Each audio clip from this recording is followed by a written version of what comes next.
Parlamentarios conocen antecedentes sobre situación del VIH-Sida en el país. General de Carabineros detalla medidas para reestructurar institución ante Comisión de Seguridad Ciudadana. Gobierno presenta agenda para reforma al sistema de pensiones. Presentan proyecto que impide a colegios condicionar matrícula de alumnos al uso de medicamentos. Piden incorporar a propuestas de acuerdo nacional un nuevo trato y relación con las regiones.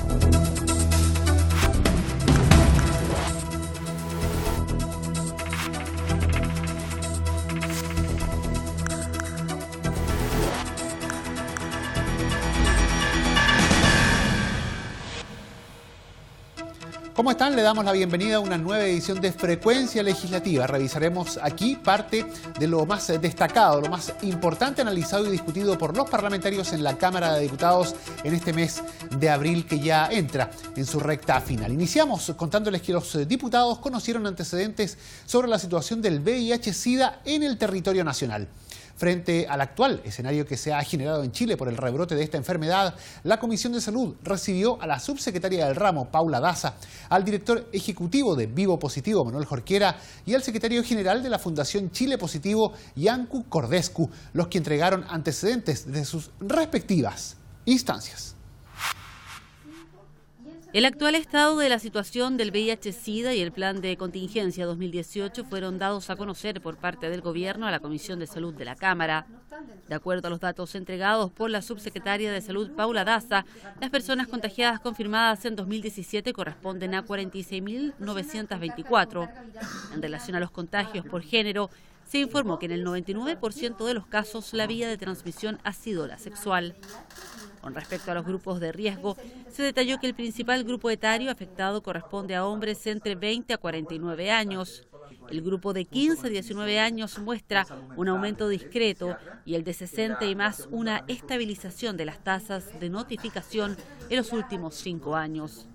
Por otra parte, informaron que Chile presenta el mayor acceso a tratamiento de América Latina, con un 92% de la población bajo control en la red de asistencia. El diputado Juan Luis Castro dio a conocer su parecer en relación a esta sesión. Que la verdad nos han planteado, primero, la magnitud del problema, se han hecho las precisiones del caso respecto a algunas cifras, y segundo, hemos recibido las quejas también de las dos organizaciones, y una de ellas en particular respecto de la falta de acceso a algunas terapias o del test rápido o de la receta médica obligatoria para ir al test de ELISA, que hoy día sigue siendo una realidad. Yo espero que cuando se anuncie el plan nacional, que la subsecretaria indica que serían 3 semanas más por el ministro, en esa oportunidad vamos a volver a abordar este problema de manera mucho más profunda, pero ya con el plan sobre la mesa, que es lo que importa que la ciudadanía conozca en qué se va a hacer en los próximos 5 años en materia de VIH-Sida. La subsecretaria del ramo, Paula Daza, manifestó su preocupación con respecto a la mortalidad y el bajo porcentaje en el uso de preservativos. Que la tendencia en nuestro país ha ido aumentando tanto de la prevalencia como la tendencia de la mortalidad. Nosotros teníamos una mortalidad que en un minuto llegamos a 2,3 y hoy día tenemos una mortalidad que el último caso es de 2,9. A pesar que son números bajos, según la ONU-SIDA, a nivel mundial la cifra es de 13,9, pero lo que nos preocupa a nosotros es esa tendencia y del mayor número de casos. Entre el 2011 y el 2017 aumentó en casi un 100%, más de un 90%. Entonces claramente vemos con preocupación que es un tema que nos alarma. También algunos datos de la encuesta nacional de salud del uso de las medidas preventivas, que una de ellas es el condón, solamente alrededor de un 15% de las personas entre 15 y 29 años, que son las personas que más se contagian, no usan preservativo. El director ejecutivo de Vivo Positivo, Manuel Jorquera, sostiene que frente a los hechos se debe actuar ahora. Yo creo que el esfuerzo que ha hecho el actual gobierno no se puede merecer del todo, y creo que hay cosas que apuntan, pero lamentablemente están orientadas al mediano y largo plazo. Y creo que en una pandemia que según sus propios datos está desmedida, se deben actuar en ciertas cosas en el momento, ahora. Y creo que eso está en un abandono que a la larga le va a producir más gasto al Estado, le va a producir más riesgo de vida a las personas y por cierto va a transmitir mucho más esto a la juventud porque no se están tomando las medidas inmediatas que debiera uno entender que se debieran abordar en una circunstancia tan crítica. Desde la Fundación Chile Positivo, en tanto, señalan que se requiere de un abordaje multisistémico que permita dar respuesta a la problemática político-social, educativa, económica y por lo tanto de política pública. A juicio de la entidad, el Programa Nacional de VIH-Sida y de Enfermedades de Transmisión Sexual no ha sido capaz de focalizar la estrategia en las poblaciones vulnerables ni de definir las conductas de riesgo más frecuentes. Entre otras medidas, proponen la incorporación de test rápidos, adecuación de los protocolos y exámenes confirmatorios de resultado e identidad, modificar las leyes generales de educación y de regulación de fertilidad, con el fin de crear una norma de educación sexual integral para la población. También asegurar y facilitar el acceso a preservativos masculinos y femeninos a toda la población, con especial atención en adolescentes y jóvenes. El general director de Carabineros detalló las medidas para reestructurar la institución, esto ante la Comisión de Seguridad Ciudadana. Entre los objetivos expuestos se encuentran en elevar a 2 años el periodo de formación policial, además de incrementar las rentas que percibe el escalafón más bajo de Carabineros y extender también la carrera de 30 a 35 años. A su primera reunión con los miembros de la Comisión de Seguridad Ciudadana de la Cámara de Diputados, asistió el general director de Carabineros, Hermes Soto, para entregar los lineamientos de lo que espera conseguir al mando de la institución. El director de la Policía Uniformada señaló que la institución se dividirá en 2 subdirecciones, una administrativa y otra operativa, y que se crearán 3 macrozonas a lo largo del territorio nacional, las que se ubicarán en el norte, centro y sur del país y que serán lideradas por generales inspectores. Nosotros estamos muy centralizados, queremos desconcentrar la institución para poder operar en mejor forma en todo el territorio nacional. Y por eso hemos planteado la necesidad de crear una macrozona en el norte del país, en la ciudad de Antofagasta, otra en Santiago que cubra Santiago, Valparaíso y Rancagua, y otra en el sur, en la ciudad de Concepción, que tome el territorio desde Talca hasta Punta Arenas. Eso asociado también a todas las facultades que tengan esos generales inspectores que van a estar en esos lugares para mejorar nuestra cobertura de servicios y tener un mayor control sobre nuestro personal. Tras la exposición, los miembros de la instancia realizaron una serie de cuestionamientos a la autoridad que van en la línea de devolver la credibilidad de la institución policial, tal como lo detalló su presidente Iván Flores. Nos hemos quedado con gusto a poco respecto del informe de los cambios que hasta el momento se han ejecutado. No obstante, y quiero aclarar mis dichos, no se le pueden atribuir a una persona que tiene el mando recién hace 2 semanas prácticamente. ¿Por qué decimos con gusto a poco? Porque la verdad es que pasar de ser, junto con Bomberos, la institución de mayor prestigio en el país, con más del 98% de aceptación, a una institución que hoy día tiene más rechazo que aprobación, un 48% de rechazo con un 40% de aprobación, significa que el desafío es mayúsculo.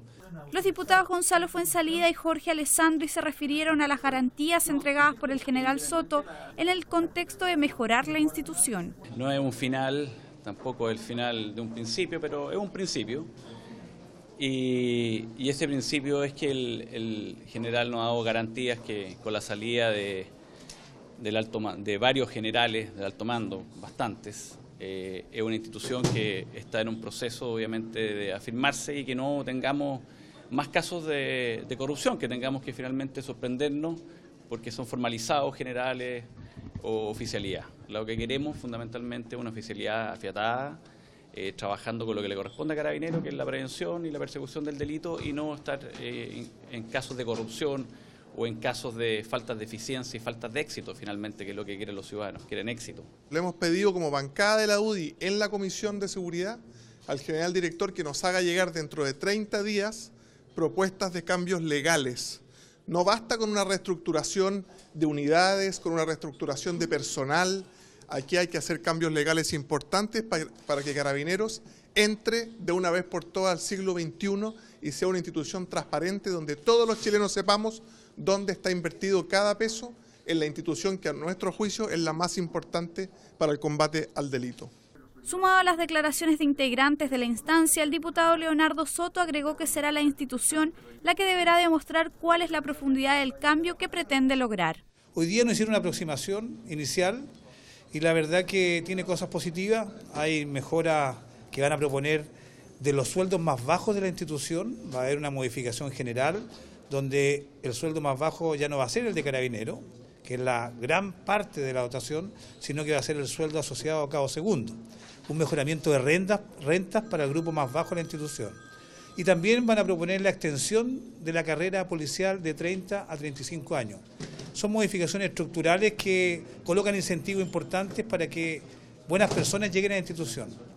Pero hay otros aspectos que, de mi punto de vista, me dejaron con gusto poco, más bien decepcionante, puesto que aún se mantienen varias condiciones estructurales en Carabineros que fueron las que causaron o fueron el motivo para que se creara esta red de corrupción. Hoy día todavía se mantiene la misma manera de administrar y de rendir los gastos reservados. Eso es medio absurdo en circunstancias que hoy día incluso está siendo formalizado un general director antiguo como Eduardo Gordon por ese mal uso. En lo que respecta a las unidades de inteligencia, el general director explicó que se mantendrán tal como están, pero volverán a su labor inicial de obtener información adecuada que permita hacer futuras indagatorias con los organismos de investigación criminal que tiene la institución y con el personal territorial que cumple obligaciones preventivas. Los diputados de la Comisión de Desarrollo Social recibieron al ministro del Trabajo, Nicolás Monkeberg, para interiorizarse sobre los planes del Ejecutivo que buscan mejorar las pensiones y reducir los índices de pobreza en ese segmento de la población. Mientras que la oposición estimó que las propuestas son poco profundas, el oficialismo consideró que van en la línea correcta.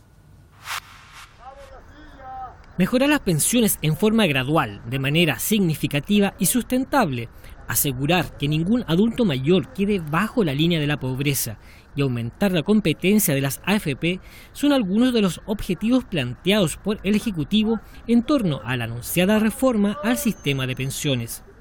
Ante la Comisión de Desarrollo Social de la Cámara de Diputados, el ministro del Trabajo, Nicolás Monkeberg, y la subsecretaria de Previsión Social, María José Saldívar, expusieron un diagnóstico del sistema, así como las propuestas que se han fijado y que fueron criticadas por la oposición, que anhelaba un cambio más drástico, tal como explicó el presidente del grupo parlamentario, Jaime Naranjo.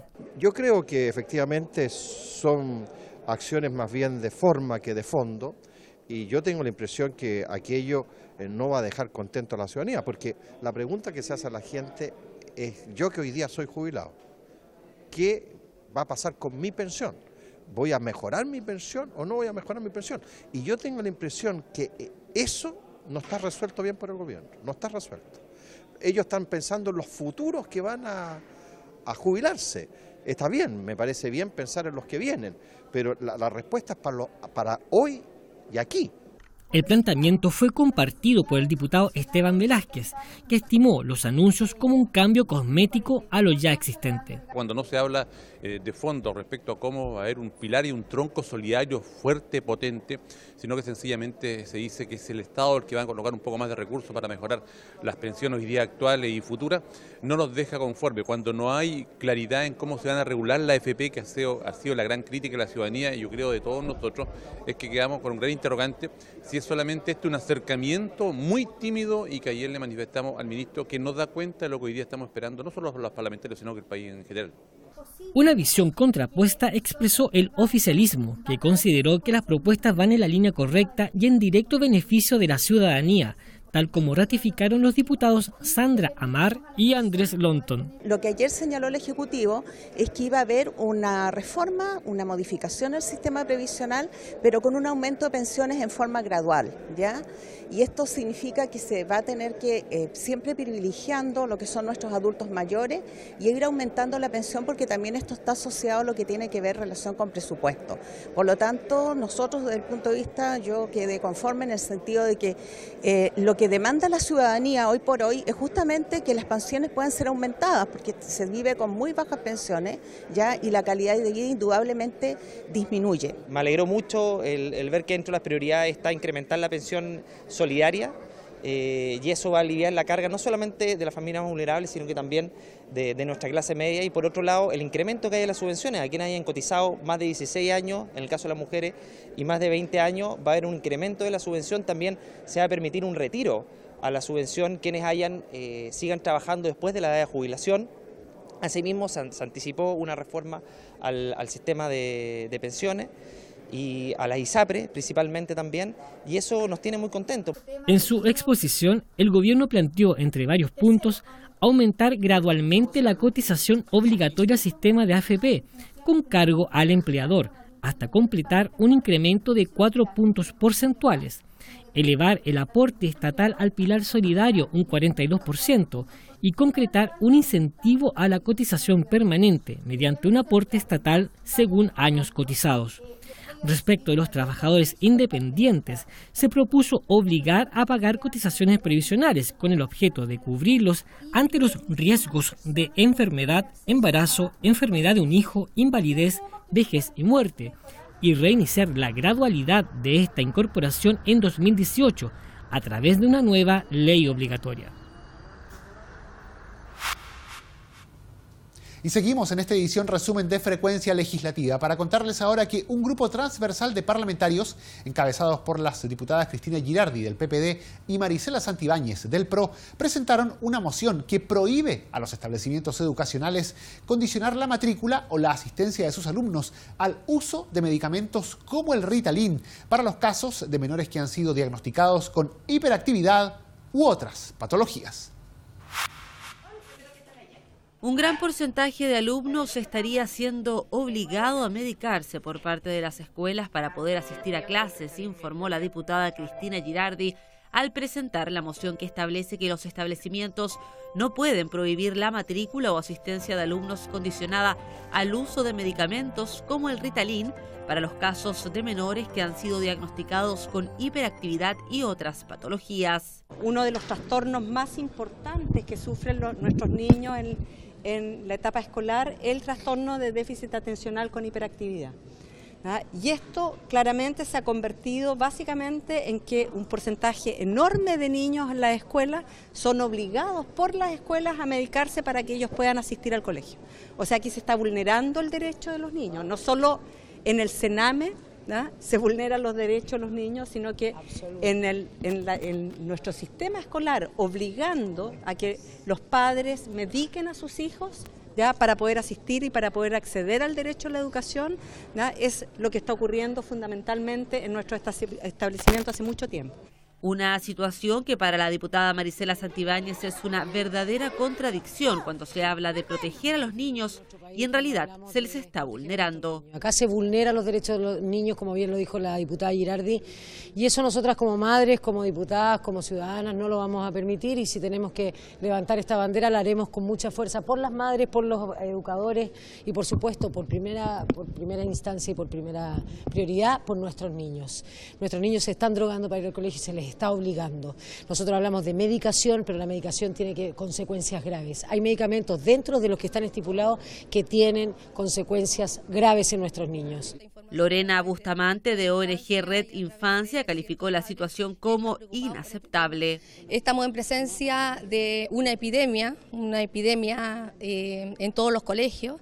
Más o menos 5 niños son medicados en cada curso, por lo tanto, eso es inaceptable. Por eso consideramos que esta modificación va a ser válida para muchos padres y queremos que no se estandarice más el conocimiento de los niños a través de la medicación. Andrea Romero, directora de la filial metropolitana del Colegio de Psicopedagogos, respaldó el proyecto y llamó a generar conciencia sobre el tema. No puede ser posible que un niño de 5 o 6 años se le esté recetando escitalopram cuando todos sabemos que es un antidepresivo súper fuerte.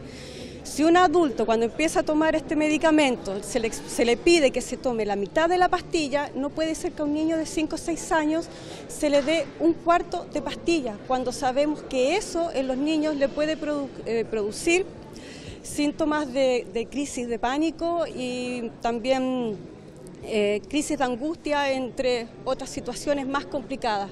La diputada Cristina Girardi planteó que el Estado no puede obligar el uso de medicamentos y agregó que hay padres que prefieren hacerlo con flores de Bach. Finalmente indicó que existen cientos de denuncias por casos de profesores que han dado el remedio a estudiantes sin consentimiento de sus padres, lo han aplicado a menores de 6 años, lo que está contraindicado y sin probar terapias psicológicas primero. Y un grupo de parlamentarios solicitó incorporar a las propuestas de acuerdo nacional un nuevo trato y relación con las regiones. La resolución, planteada por diputados de la bancada regionalista, detalla que se impulsarán, además, todas las medidas legislativas para lograr un mejoramiento significativo en las distintas regiones del país. Por 126 votos a favor y una abstención, la Sala de la Cámara de Diputados aprobó una resolución que pide al presidente de la República incorporar a las propuestas de acuerdo nacional planteadas al momento de asumir su cargo un nuevo trato y relación con las regiones y su fortalecimiento. Los autores de la petición plantean la necesidad de una nueva relación con las regiones, puesto que es uno de los grandes desafíos y deudas que tiene el Estado, tal como lo explicó la diputada Alejandra Sepúlveda. Hacemos un llamado al presidente de la República. Él ha planteado 5 puntos y yo creo que es bueno que escuche al Congreso. Y eso significa que aquí estamos proponiendo un 6º punto, que efectivamente se tome en cuenta las regiones. Él por ahí tiene un eslogan que dice que el presidente de las regiones, bueno, esperamos, ¿no es cierto?, que tome este punto como un 6º acuerdo y que ese acuerdo lo podamos desarrollar. Así que agradecer y esperar que el presidente de la República tome el guante y que efectivamente podamos tener este 6º acuerdo para la región. En ese contexto, si bien destacan la publicación de normativas como la elección democrática del gobernador regional y la que transfiere competencias desde el gobierno central a los gobiernos regionales, describen que aún quedan importantes desafíos en materia de descentralización y equidad territorial para las regiones, como detalló el diputado Esteban Velázquez. Que visibilizar hoy día los territorios si hablamos de igualdad, si hablamos de crecimiento, si hablamos de desarrollo humano, como lo ha dicho el presidente.